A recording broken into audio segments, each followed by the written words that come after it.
अब आते हैं प्रश्न क्रमांक 28। तो देखिए क्या दिया है, दो संख्याओं का योगफल उनके गुणोत्तर माध्य का 6 गुना है। ठीक है, तो मैं मान के चलता हूं कि दो संख्या a और b है। ठीक है, तो दो संख्याओं का योगफल, तो माना दो संख्याएं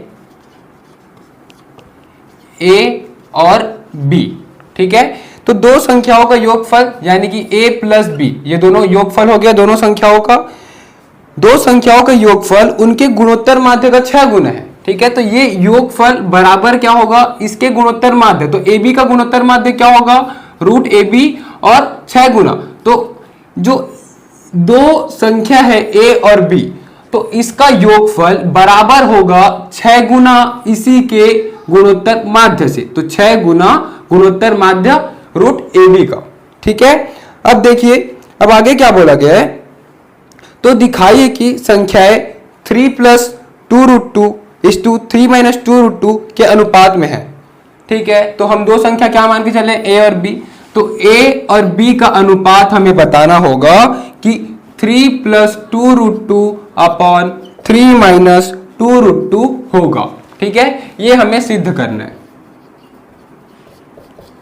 अब देखिए हम क्या करेंगे, a plus B equal to 6 root A b मिल गया ना, तो इसको मैं समीकरण 1 दे देता हूं। अगर मुझे कुछ a माइनस बी का मान मिल गया तो a माइनस बी और a प्लस बी ये दो समीकरण बनेगा, और ये दो समीकरण को जब मैं हल करूंगा तो a और b का मान मेरे को मिल सकता है। ठीक है, तो मैं अपने से सूत्र लगाता हूं a minus B whole square का। ठीक है, तो a minus B whole square का सूत्र क्या हो जाएगा, a square plus B square minus 2ab। अब मुझे a माइनस बी का मान चाहिए, तो मैं क्या करूंगा, a square plus B square minus 2ab है, तो अपने से एडजस्ट करूंगा प्लस 2ab और माइनस 2ab। ठीक है, ये दोनों को मैं एडजस्टमेंट किया हूं, बैलेंस किया हूं। ठीक है, अब देखिए a square plus B square plus 2ab, अगर मैं इसको देखूं खाली जहां अंडरलाइन किया हूं, तो a square plus B square plus 2ab, तो ये एक सूत्र बन रहा है a प्लस बी का वर्ग का। ठीक है, और माइनस माइनस प्लस होगा, साइन होगा माइनस में, तो minus 2ab minus 4ab। a plus B whole square का सूत्र हमें पता है, sorry a plus B whole square का मान मुझे पता है 6 रूट ए बी, तो 6 रूट ए बी का वर्ग माइनस 4ab। अब देखिए मैं क्या करूंगा, 6 का वर्ग 36 और रूट ए बी का वर्ग ए बी माइनस 4ab, और इधर पहले से मुझे क्या दिया हुआ है, a माइनस बी का वर्ग। अब 36 में 4 घटा दूंगा, कितना बचेगा 32, तो 32ab बचेगा, और यहाँ का जो वर्ग है वो अदर साइड जाके इस तरफ जाके वर्गमूल हो जाएगा, तो यहां से मेरे को a माइनस बी का मान मिलेगा वर्गमूल 32 और ab इसी के साथ में। ठीक है, तो वर्गमूल 32ab, तो ये मुझे मिल गया a माइनस बी का मान, तो इसको मैं देता हूं दूसरा समीकरण। अब मैं देख सकता हूं कि समीकरण 1 और समीकरण 2 में a प्लस बी और a माइनस बी का रिलेशन है, तो दोनों समीकरण को मैं हल करूंगा तो a या b का मान मुझे मिलेगा। ठीक है, तो समीकरण 1 व 2 को हल करने पर, ठीक है हल करते हैं, देखिए क्या दिया है, a प्लस बी और यहां a माइनस बी, और राइट हैंड साइड में 6 रूट ए बी और ये रूट 32 ए बी, तो रूट 32 रूट ए बी मैं ऐसा लिख सकता हूं दोनों को। ठीक है,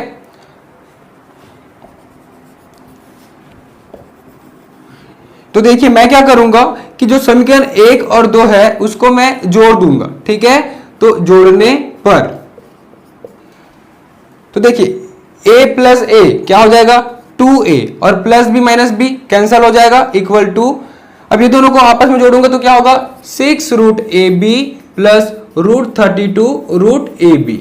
इसको मैं यहां पे लिख सकता हूं 2a equal to 6 root A B plus root 32 root A B.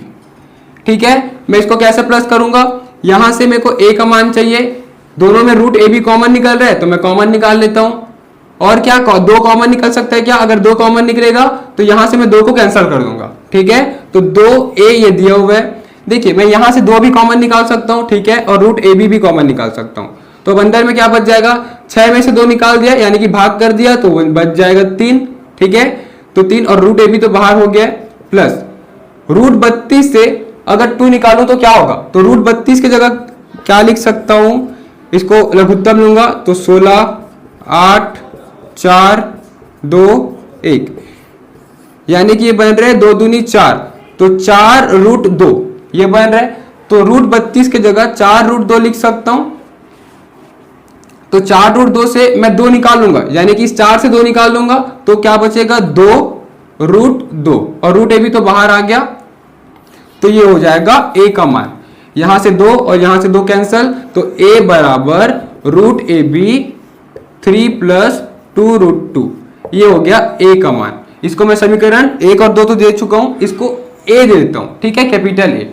अब ए का मान तो मुझे मिल गया, बी का मान मेरे को चाहिए, कोई भी से समीकरण में मैं रख देता हूं, समीकरण 1 में रखता हूं, समीकरण 1 में देखिए ए का मान रखूंगा तो क्या होगा, रूट ए बी 3 प्लस 2 रूट 2, ये हो गया ए का मान, plus B equal to 6 root A B.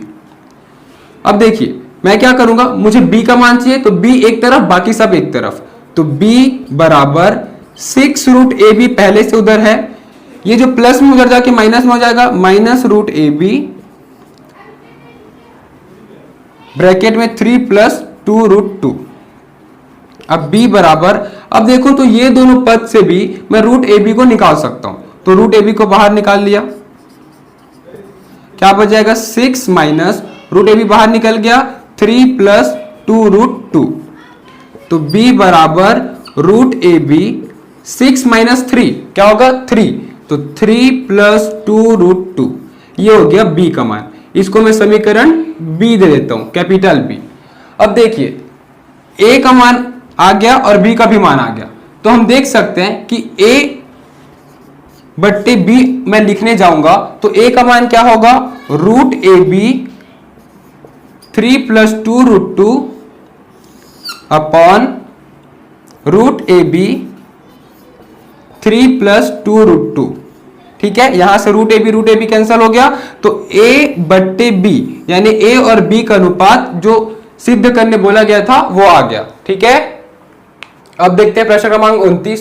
तो देखिए क्या दिया हुआ है, यदि a तथा g दो धनात्मक संख्याओं के बीच क्रमशः समांतर माध्य तथा गुणोत्तर माध्य हो, तो देखिए a और g को समांतर माध्य और गुणोत्तर माध्य दिया है, तो समांतर माध्य a को बोला गया है और गुणोत्तर माध्य g को। ठीक है, अर्थमेटिक मीन यानी कि a और ज्योमेट्रिकल मीन यानी कि गुणोत्तर माध्य, ये हमें दिया होगा। अब देखिए आगे क्या बोला गया है, यदि a तथा g दो धनात्मक संख्याओं के बीच क्रमशः समांतर माध्य और गुणोत्तर माध्य हो तो सिद्ध कीजिए कि संख्याएं, हमें यह सिद्ध करना है कि a plus minus under root a plus g a minus g है। ठीक है, ये हमें बताना है। देखिए इस प्रश्न का मतलब क्या है कि कोई सभी दो धनात्मक संख्या होना चाहिए, ठीक है, जिसका समांतर माध्य a और गुणोत्तर माध्य g, हमें ये मानकर चलना है। तो ये हमें सिद्ध करना है कि उस मान के लिए ये सही है। तो मैं मान के चलता हूं, माना स्मॉल a और स्मॉल b को दो संख्या है, स्मॉल a स्मॉल b दो संख्याएं हैं। तो देखिए स्मॉल a और स्मॉल b दो संख्याएं हैं, तो a यानी कि क्या, अर्थमेटिक मीन समांतर माध्य। तो समांतर माध्य क्या होता है, a प्लस बी बाई 2, ये हो जाएगा। क्यों, क्योंकि मैं दो संख्या को स्मॉल a और स्मॉल b लेके चला हूं। इसको पहले लिख लेना, तो मैं इसको बॉक्स में लिख लेता हूं। माना a b दो संख्याएं हैं, समांतर माध्य यानी कि कैपिटल A क्या हो जाएगा, a प्लस बी बाई 2, और गुणोत्तर माध्य क्या हो जाएगा, अंडर रूट ए बी। ठीक है, समझ में आया। स्मॉल a स्मॉल b इसीलिए लिखा हूं क्योंकि मैं दोनों संख्या को मानकर चला हूं। तो हम हल करते हैं। तो देखिए जब हम इसको हल करेंगे तो दो मान a और b आना चाहिए, फिर इससे सिद्ध हो जाएगा कि जो मैं दो मान लिया था a और b वो सत्य है इस कथन के लिए। ठीक है, तो ये हमें सिद्ध करना है। कैपिटल ए के जगह मैं क्या लिख सकता हूं, a plus B by two लिख सकता हूं। तो सबसे पहले a plus minus under root a plus g a minus g, इसको मैं क्या लिख सकता हूं, देखिए a plus b small a plus small a minus small b, ये एक सूत्र बन रहा है a square minus b square का। तो capital A square minus capital G square, मैं ऐसा लिख सकता हूं। अब देखिए इस कैपिटल ए के जगह मैं लिखूंगा a plus B by two plus minus under root capital A के जगह a plus B upon two का होल स्क्वायर माइनस जी के जगह रूट ए बी का होल स्क्वायर। अब क्या होगा, a plus B by two plus minus under root, देखिए a प्लस बी का होल स्क्वायर है तो a प्लस बी का होल स्क्वायर में लिख देता हूं, और 2 का स्क्वायर क्या हो जाएगा 4, तो ये हो गया 4 माइनस रूट ए बी का स्क्वायर क्या हो जाएगा, ए बी हो जाएगा क्योंकि वर्गमूल और वर्ग कट जाएगा आपस में। a प्लस बी बट्टे 2 प्लस माइनस वर्गमूल, देखिए लघुत्तम लूंगा तो क्या होगा 4, ठीक है, फिर 4 भागे 4 क्या होगा 1, तो 1 गुना a प्लस बी स्क्वायर, तो क्या होगा a प्लस बी स्क्वायर। मैं इसको एक्सपेंड करके लिखता हूं, ठीक है, नहीं तो मैं एक्सपेंड नहीं करता, इसको लिखता हूं a प्लस बी का होल स्क्वायर, ये दिया हुआ है। फिर माइनस अब 1 भागी 4 क्या होगा 4, फिर 4 गुना ए बी, तो ये हो गया 4ab। अब इसको मैं आगे हल करूंगा, a plus B by two plus minus, अब देखिए मैं इसको क्या लिख सकता हूं, a plus B whole square है, अब इसको मैं एक्सपेंड करूंगा तो under root a square plus B square plus 2ab minus 4ab upon 4, ठीक है, तो a plus B upon 2 plus minus under root, ये क्या हो जाएगा a square plus B square plus 2ab minus 2ab, क्या होगा minus 2ab, plus minus minus होगा लेकिन साइन रहेगा माइनस में।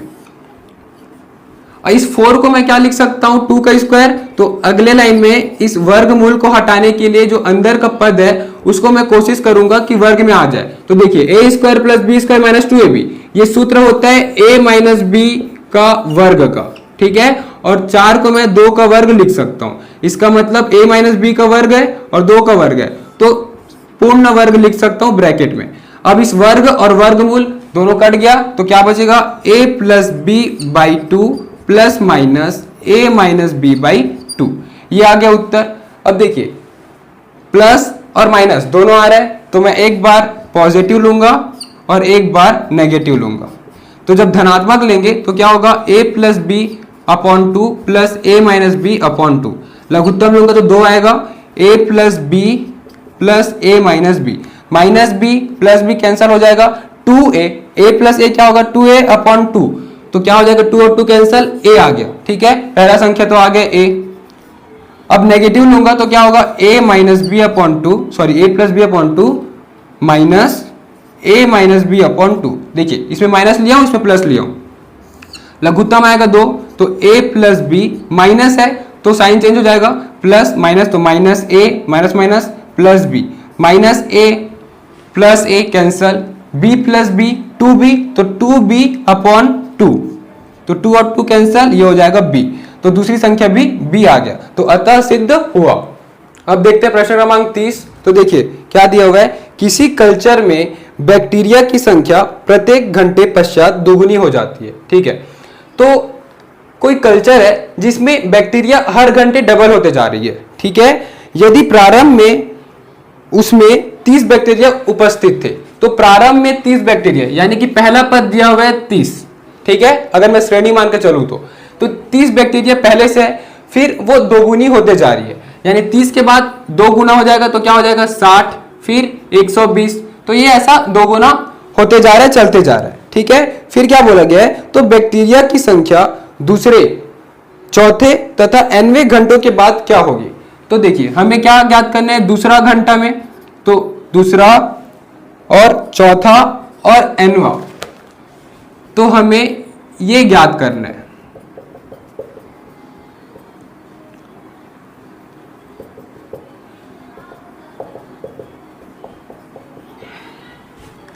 देखिए समझते हैं प्रश्न को। सबसे पहले किसी कल्चर में 30 बैक्टीरिया थे, ठीक है। तो पहला पद तो हो गया 30, हर घंटे वो दोगुना होते गया। फिर देखिए तो पहले घंटे में क्या, पहले से तो 30 थे, ठीक है, ये पहले से 30 थे बैक्टीरिया, फिर वो डबल हुआ, तो पहले घंटे में डबल हुआ, वो क्या हुआ 60 हुआ, फिर दूसरे घंटे में 120 हुआ, ठीक है। पहले ही घंटे में 30 नहीं, 30 तो पहले से था, जब टाइम काउंट होना स्टार्ट नहीं हुआ था। 30 बैक्टीरिया पहले से था, फिर पहले घंटे में 60 हुआ, दूसरे घंटे में 120 हुआ। तो मैं क्या बोल सकता हूं, ये जो है वो पहला पद तो है, ये दूसरा पद है, ये तीसरा पद है, ये मैं मानता हूं। लेकिन ये पहले घंटे में जो बैक्टीरिया बढ़ा वो ये था, ठीक है, पहला घंटा, फिर दूसरे घंटे में ये हुआ। समझ में आया? तो पहले बैक्टीरिया 30 था, फिर पहले घंटे में, एक घंटा जब हो गया यानी कि दूसरा पद बना 60, फिर दूसरे घंटे में तीसरा पद बना 120 का। तो समझ में आ रहा है ना, यहां घंटा कम है एक से और पद एक ज्यादा है। और क्यों समझ में आ रहा है, क्योंकि पहले से यहां पे 30 बैक्टीरिया थे, वो डबल हुआ, और यहां से घंटा काउंट हो स्टार्ट नहीं हुआ, यहां से हुआ, ठीक है। पहले घंटे में 60 हुआ, फिर 120 हुआ, ऐसा चलते गया। तो हमें दूसरे घंटे में बैक्टीरिया की संख्या ज्ञात करना है, ठीक है। तो देखिए दूसरे घंटे में बैक्टीरिया, तो देखिए दूसरे घंटे में बैक्टीरिया क्या हो जाएगा, तो दूसरे घंटे में बैक्टीरिया के लिए अगर मैं पद निकालूं तो तीसरा पद होगा। समझ में आ रहा है, एक ज्यादा होगा पद। तो दूसरे घंटे में बैक्टीरिया बराबर क्वेश्चन मार्क, तो दूसरे घंटे में बैक्टीरिया क्या होगा, तीसरा पद यानी कि A3, और A3 का सूत्र क्या हो जाएगा, AR का वर्ग। तो A यानी कि पहला पद 30 और R यानी कि ये दोनों के बीच का डिफरेंस, तो डबल होते जा रहा है, डबल होते जा रहा है, मतलब 2 होगा R, और आप डिवाइड करके भी देख सकते हैं, 60 डिवाइड करेंगे 30 से तो क्या आएगा, 2 आएगा। 120 को 60 से डिवाइड करोगे फिर भी 2 ही आएगा, तो R 2 आ गया, इसका स्क्वायर, तो ये हो जाएगा 4, तो 30 गुना 4, तो 4 तिया 12, 120 बैक्टीरिया होंगे, ठीक है। देखिए मैं यहां तक निकाल भी दिया था, दूसरे घंटे में तीसरा पद 120, तो ये हो गया उत्तर। अब वैसे ही चौथे घंटे में निकालना है, तो चौथे घंटे में बैक्टीरिया, ठीक है, क्या होगा, तो चौथे घंटे में तो पद एक कम हो जाएगा, सॉरी एक ज्यादा हो जाएगा, क्योंकि घंटा है, पद उससे एक ज्यादा हो रहा है, तो ये हो जाएगा A5। तो हमें A5 निकालना होगा चौथे घंटे के लिए, तो इसका सूत्र क्या होगा, AR का पावर 4, A का मान 30, 4 का पावर 2 का पावर 4, तो 30 और 2 का पावर 4 क्या हो जाएगा, तो देखिए 2 गुना 2 गुना 2 गुना 2, 2 दूनी 4, 4 दूनी 8, 8 दूनी 16, ये हो जाएगा 16, तो 16 तिया 48 यानी कि 480, ये हो जाएगा उत्तर, ठीक है। अब आए लास्ट एनवा, तो एनवे घंटे में क्या होगा, तो जिस प्रकार से एन घंटे में बैक्टीरिया बराबर क्वेश्चन मार्क, जितना घंटा था उससे पद एक ज्यादा था, तो n घंटे के लिए पद क्या हो जाएगा, an+1, ये होगा, क्योंकि 2 घंटे के लिए तीसरा पद, 4 घंटे के लिए पांचवा पद, तो n घंटे के लिए n+1वां पद, ठीक है, बराबर इसका सूत्र क्या हो जाएगा, n की जगह n+1 यानी कि ARn+1 -1, ठीक है। ये n+1 n के जगह हुआ है और -1 सूत्र का, तो देखिए +1 -1 कट जाएगा, तो AR का पावर n, A हमें पता है 30 और R पता है 2, और n के जगह तो n ही होगा क्योंकि हमें n घंटे का निकालना है, तो ये हो गया उत्तर, ठीक है। तो इस तरीके से प्रश्न बनेगा। अब देखते हैं प्रश्न क्रमांक 31। देखिए क्या दिया है, 500 रुपए धनराशि 10% वार्षिक चक्रवृद्धि ब्याज पर 10 वर्षों बाद क्या हो जाएगी, ज्ञात कीजिए। देखिए ये हमें बैंकिंग के टर्म में दिया हुआ है, इसे हम श्रेणी के टर्म में थोड़ा समझते हैं। 500 रुपए धनराशि यानी कि स्टार्टिंग पहला पद क्या दिया, 500 दिया हुआ है, ठीक है, पहला पद 500 दिया यानी कि A बराबर 500 मैं लिख सकता हूं। फिर क्या बोले, 10% वार्षिक चक्रवृद्धि ब्याज पर, ये भी जो 10% दिया उसको हमें ध्यान में नहीं देना है, ठीक है। क्या बोले कि 10 वर्षों बाद क्या हो जाएगी, तो 10 वर्षों बाद यानी कि हमें 10वां पद निकालना है, ठीक है। तो A10 देखिए ये प्रथम वर्ष का होगा, द्वितीय वर्ष, वैसा 10वां पद क्या होगा 10वां वर्ष के लिए, तो A10 हमें निकालना है। ठीक है, तो देखिए A10 के लिए क्या होगा, A10 इक्वल टू AR9, ये होगा सूत्र। A यानी कि पहला पद 500 और R हमें R निकालना होगा, तो हम R क्या निकालेंगे। अब देखिए, अब इस जो 10% वार्षिक चक्रवृद्धि ब्याज बोले ना, उसमें ध्यान देना होगा। तो यहाँ पे दूसरा पद क्या होगा, तो 10% वार्षिक चक्रवृद्धि ब्याज, तो 500 का 10% क्या होगा, 500 का 10% ऐसा बढ़ते जाएगा हर साल। क्या बोले, वार्षिक बोले, तो हर वर्ष 10% का ब्याज बढ़ते जाएगा। तो 500 से स्टार्ट हुआ है, तो उसका 10% क्या होगा, 50 होगा। देखिए 500, इसका 10% यानी कि 10/100, तो 1 0 1 0 1 0 1 0, तो क्या हो गया, सब कट गया, 50 बचा, यानी कि 50 ब्याज जुड़ेगा। तो 500 जो था वो 550 हो जाएगा दूसरा साल, फिर तीसरा साल क्या हो जाएगा, फिर 50 जुड़ जाएगा, तो ये हो जाएगा फिर 600, तो 50 बढ़ते जा रहा है, फिर 650। तो ऐसा हमें 10वां पद निकालना है। ठीक है, यानी कि A10। तो R क्या होगा, तो हम यहां से R निकाल सकते हैं A2/A1। तो A2 यानी दूसरा पद क्या है 550 बट्टे पहला पद क्या है 500, तो 1 0 1 0 कट गया, ये क्या हो गया 55, यानी कि 5 से कटेगा तो 11/10, तो 1.1, तो R कितना हो गया 1.1, तो R की जगह मैं लिख सकता हूं 1.1 का घात 9। तो A10 यानी कि 10वां पद क्या होगा 500 गुना 1.1 का घात 9, ये हो गया उत्तर। ठीक है, समझ आया। अब देखते हैं इस प्रश्नावली का लास्ट प्रश्न, प्रश्न क्रमांक 32। ठीक है, तो देखिए क्या दिया है, यदि किसी द्विघातीय समीकरण के मूलों के समांतर माध्य एवं गुणोत्तर माध्य क्रमशः 8 तथा 5 है। ठीक है, तो द्विघातीय समीकरण के मूल, तो द्विघातीय समीकरण का 2 मूल होगा, तो मैं मान के चलता हूं A और B होगा। ठीक है, तो AB माना AB द्विघात समीकरण के मूल है। ठीक है, तो A और B को मैं द्विघात समीकरण के मूल मान के चल रहा हूं। यदि किसी द्विघातीय समीकरण के मूलों के समांतर माध्य व गुणोत्तर माध्य, तो अगर मैं A और B को 2 वैल्यू मान के चल रहा हूं, ठीक है, तो इसका समांतर माध्य क्या हो जाएगा, समांतर माध्य A प्लस B/2 हो जाएगा, और गुणोत्तर माध्य क्या हो जाएगा √AB। हमें ये पता है सूत्र से, हमें ये बोला गया समांतर माध्य 8 और गुणोत्तर माध्य 5 ये दिया हुआ है, तो समांतर माध्य 5 बराबर A प्लस B/2 ये दिया हुआ है, और 8 बराबर √AB ये हमें दिया हुआ है। सॉरी उल्टा लिख दिया हूं, समांतर माध्य 8 दिया हुआ है और गुणोत्तर माध्य 5 दिया हुआ है।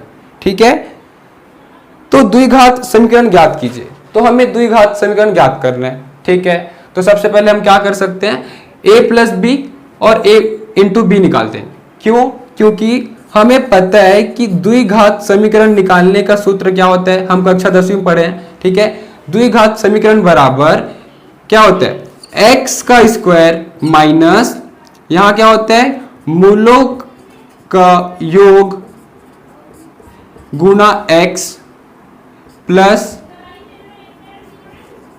मूलों का गुणनखंड, ठीक है, सॉरी गुणनफल बराबर 0, यह पता है। तो इसके लिए मूलों का योग, यानी कि मूल में A और B को मान के चला हूं, तो A प्लस B निकालना होगा, तो A प्लस B यहां से निकल जाएगा, तो 8 दूनी 16, तो A प्लस B बराबर 16 ये हो गया।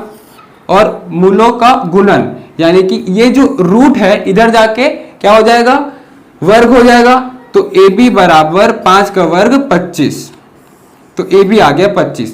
अब मैं द्विघात समीकरण निकालूंगा, तो क्या होगा x स्क्वायर माइनस मूलों का योग क्या है A प्लस बी की जगह मैं क्या लिख सकता हूं, A plus b x plus मूलों का योग AB बराबर 0, ये मूलों का गुणन दिया है। ठीक है, x square A plus B की जगह 16x प्लस AB की जगह 25 बराबर 0। ठीक है, तो अतः वह द्विघातीय समीकरण क्या होगा, x square minus 16x plus 25 बराबर 0 होगा। तो इस तरीके से हमारा प्रश्नावली 9.3 कंप्लीट हुआ। Thank you.